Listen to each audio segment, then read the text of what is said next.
I want to ask you a question to sort of start things off right now. You heard Gerard Mayo talking about improving as a coach from year 1 to year 2.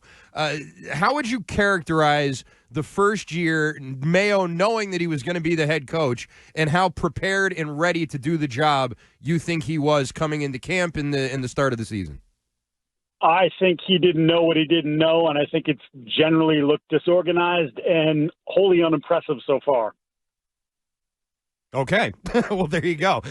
When he says, look, I'm not going to, I know this is where you get, but like, that's that's just how I feel. It's not like, I don't want to say they can't do it, but thus far, neither he nor Alex Van Pelt nor DeMarcus Covington have proved that they're capable of doing the jobs that they're being paid to do right now. So then, let me just follow up here then. Did you find his words hollow this morning when he talked about the jump from year 1 to year 2 and all the stuff you didn't know and all that other stuff? Did it seem sort of like, well, you should have maybe been a little bit better prepared considering all the notice you had this was going to be your job? Well, I mean, this is what happens when you choose a guy to be your head coach that hasn't been coaching that long and was never he ran defensive meetings, but he was never the coordinator. Like, it's part of the coaching staff thing too, where you don't have this branch of guys that you know because you haven't been doing it long enough. I don't know that in many other businesses that Robert Kraft lords over that he would have chosen someone with as little experience as he did here. Do you think there was an expectation, because I think we all believe this was supposed to be a 2-year plan that was fast-tracked to a 1-year plan because they stunk last year and it all went sideways and it was chaotic. Do you think from Robert's perspective, internally, maybe Gerard's perspective, was there this idea that maybe in year 2 of this little 2-year plan, Bill was going to open up his world to Gerard Mayo the way he did with Josh McDaniels, and that he would have prepared him more for the role he's in, and that didn't happen because it went sideways and Bill stopped talking to him and all that? Like, does Bill bear any responsibility for how ill-prepared Mayo is? No, because I don't think Bill really did that with Josh. Like, Joe Judge is the only one that I really know of that he did more for Joe to prepare Joe for an opportunity that he got probably a year too soon and obviously crashed and burned pretty quickly in New York. Mm-hmm. I don't think he really did that for Josh. So I don't think he would have done it for Gerard. I don't think Bill was helping anybody. I think Bill's helping himself. Yeah, that's probably true. This weekend, it's 2 rookie quarterbacks. If you could redraft it all over again, do you think the Bears would go with Maye instead of Williams, or do you think they're happy with what they have in Caleb Williams? I think that they would probably say the same. I mean, Caleb does some things that are, or did some things coming out of USC that very few guys in the league can do in terms of some of the throws you can make and, the athleticism. Obviously hasn't been great there. They invested in a guy in Keenan Allen who maybe seems a little bit broken down at this point. The offensive line hasn't been great, which we obviously can relate to here in New England. And then the marriage between the quarterback talent and the guy who's calling the plays. I know that's a Andy Hart guy, but Shane Waldron has not covered himself in glory, let's say, in Chicago. Quiet. He's a jumbo. Sorry. Jumbos for life. Jumbos for life. Well, what did the jumbos win other than lacrosse? You don't win in football. I know that. Well, we're competitive in football. They still have a football team even? Yes, we're 6-2. Whoa, Get the hell out of here. Whoa, 6-2, man. That's a good record. What conference? The NESCAC. It's an NESCAC, academic conference. Right. You lost to Trinity. That's all I know. Screw you, Trinity. I asked, I'm going to recycle a question. I don't know if you're supposed to do that in this radio business, but I'm kind of new to this whole thing, so I'm just going to wing it. So I asked, are you host 1 or host 2? Oh, I'm host 2. Host 2's going off the rails here. I don't know if you're aware, Mike Giardi, I am also the heartbeat of Boston sports radio, according to at least one caller who we had earlier. So I'll sniff at that.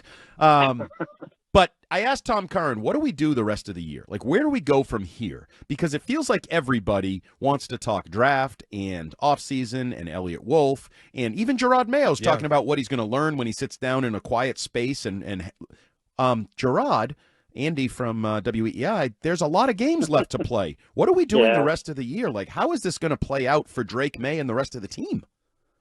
Yeah, I think it's if I was Gerard, and again, this is sort of like hindsight because I didn't think of it in the moment, but as you were bringing that up to me, I would have passed on that question.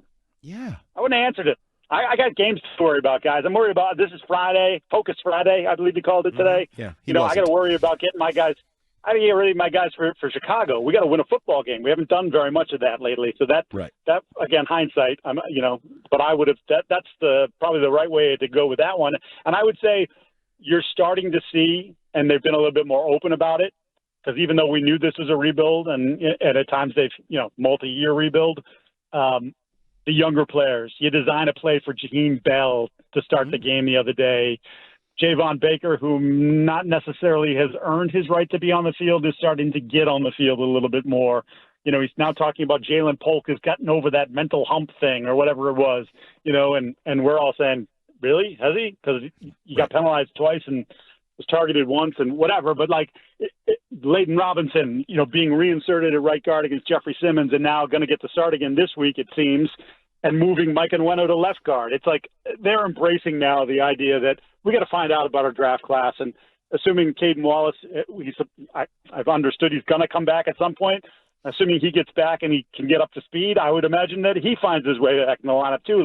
Okay, now let's see if the 8 picks in the draft class that we had, that there's something beyond the first guy in Drake Maye, because at this point, none of those guys have shown you that they are capable. Robinson's probably been the second best guy, and that's damning him with faint praise, I guess.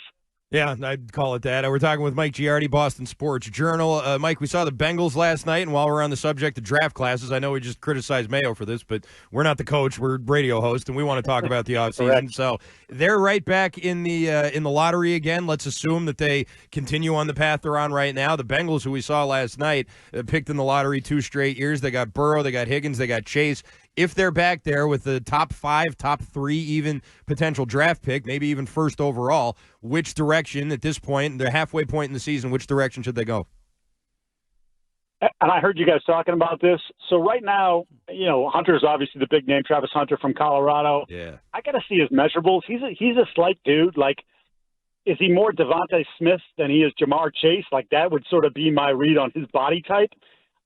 So I don't know that that's am I taking that guy at 1 or 2 if that's where I'm sitting? Probably the more logical thing to do, or at least to think about doing, and I didn't want to do last year, but I would consider it this year, is trading back and acquiring more assets. But then that becomes, you don't want to go too far back because you don't have blue chippers. I was actually talking with someone in the league about this, and we're 4 maybes on blue chippers as we're kind of going through it. Christian Barmore, if he comes back and he's healthy and he was what he was last year, he's probably a blue chipper. Gonzalez appears to be headed towards blue chippedom, right? But he's not there yet. Drake, obviously, very brief sample size, but you have to like what you've seen, but he's not a blue chipper yet. And Keon White, probably just from a physical domination standpoint, he's had some moments where you say, okay, he could be. But other than that, what are you talking about? So I don't want to put myself in a position where, I know I need more players, but I'm going to pass up on a blue chip guy so I can get picks 13 and 28 or, whatever, 7 and another second round or a future third, whatever it is. You got to be careful about that because you don't want to go too far out of that range and end up with good players and not great players because you got to start with some great players. They don't have very many of those. Couldn't agree more, and I think Keon White has to improve significantly before I put him into that category. I know you. I think he has. I think there's physical ability there, Andy, and I think there's, even though you're not getting the results, I think there have been moments where he just dominates dudes, and they don't have guys that do that. So he's probably the furthest off of the 4 that I mentioned, but at least I've seen some signs that maybe he can capture that. I know you talked to a lot of people around the league, and I know you had sort of a dismissive tweet when this news broke. Ngakoue arrives in New England. You just talked about playing young guys. What are they doing there? That makes no sense to me whatsoever. He's an older dude. He's bounced around a ton. He's playing for a paycheck at this point. To me, I don't understand it. It really illogical. I haven't talked to anybody there or in the league because I literally was sitting in a doctor's office when I read that, and I don't get it. There's no sense of where you are at a roster and your roster construction to bring a guy like that here. All right. Well, we'll leave it right there then. That's Mike Giardi, Boston Sports Journal. Nice to have you with us today, and we look forward to talking with you again. Yeah, I didn't call anybody a jackass this time. No, I know. I'm a little feel disappointed. We should have set him up better. Like, are you mad at anybody in the media this week, Mike? Did anybody ask a jackass question in the press conference today? No comment. No, you.